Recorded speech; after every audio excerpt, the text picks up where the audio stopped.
Bismillahirrahmanirrahim. Biz elçilərimizi aydın dəlillərlə göndərdik və onlarla birlikdə kitab və tərəzi nazil etdik ki, insanlar ədalətli olsunlar. Biz özündə çox böyük qüvvə və insanlar üçün mənfəətlər olan dəmiri də indirdik.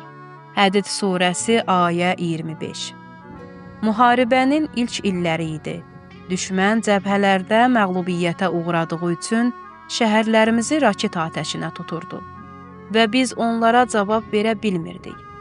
Biz yalnız top mərmiləri ilə İraqın sərhəd şəhərlərini vura bilirdik. Ta ki, Sepahın artilleriya rəhbəri, savadlı və yaradıcı bir gənc bəzi planları irəli sürdü və böyük çətinliklə bir raket yükü alındı. Sonra Suriya hökumətinin köməyi ilə İranlı gənclərin təlimi başladı. Böyük çətinlik və risklə raketlərin geri dönüş mühəndisliyi işi aparıldı. Hələ müharibə davam edirdi ki, ilk İran raketləri istehsal edildi və sınaqdan keçirildi. Bağdad ətrafında bir neçə artilleriya qərargahı və mühüm hərbi hissələr, hətta İraqın mərkəzi bankı hədəfə alındı. Daha sonra həmin artilleriya rəhbəri, yəni Həsən Tehrani müqəddəm, Sepahın raket şöbəsini təsis etdi. Bir neçə inqilabçı və təhsilli gənclə bu işi davam etdirdi. Onlar raket gücünün artırılması üzərində işləməyə başladılar. Amma ölkəmizdə Pəhləvi dövründə Amerikalılar 10 minlərlə hərbi müşavir ilə bütün ölkənin hərbi gücünü öz əllərində saxlayırdılar.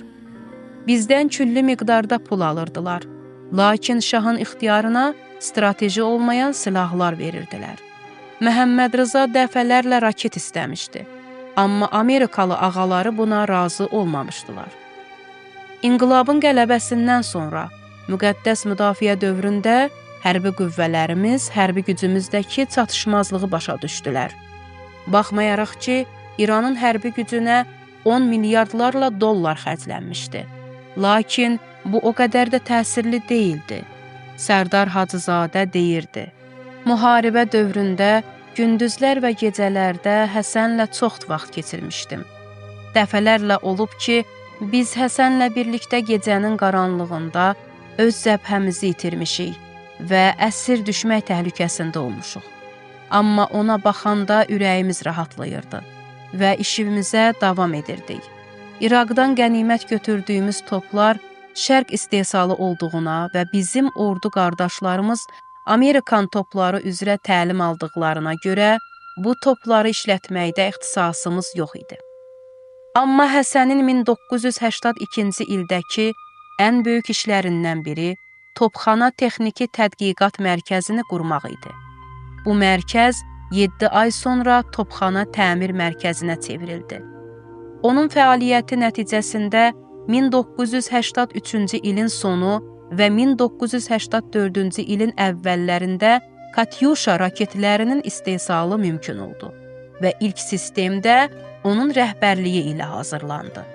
Yadımdadır, mərhum şəhid Səyyad Şirazi ilə ən çox yaxınlığı olan şəxs Həsən idi.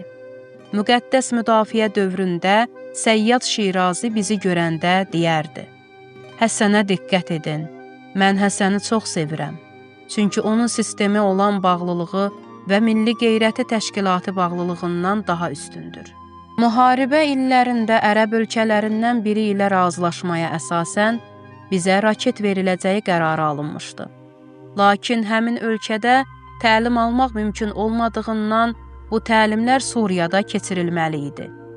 İlk qrup Suriyaya təlimə göndəriləndə dedilər ki, bu kurs 2 il davam edəcək. Amma Həsən və dostları müharibənin təcili ehtiyacına görə bu kursu gündüz və gecə çalışaraq cəmi 3 aya tamamladılar. Elə həmin təlimdən sonra bizim raket işimiz yeni başlamışdı. Həsən o vaxt bəzi uşaqları universitetə göndərdi və bəzi müvafiq ixtisas sahiblərini cəlb etdi və işə başlandı.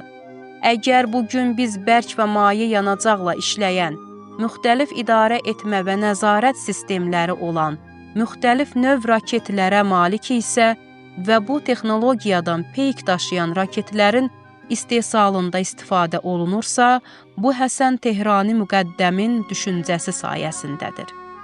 Daha sonralar günümüzün müasir silahı olan pualarda həmin qrup və həmin düşüncə ilə İranda istehsal olundu və sonradan IŞİD-ə qarşı müharibədə uğurla istifadə olundu.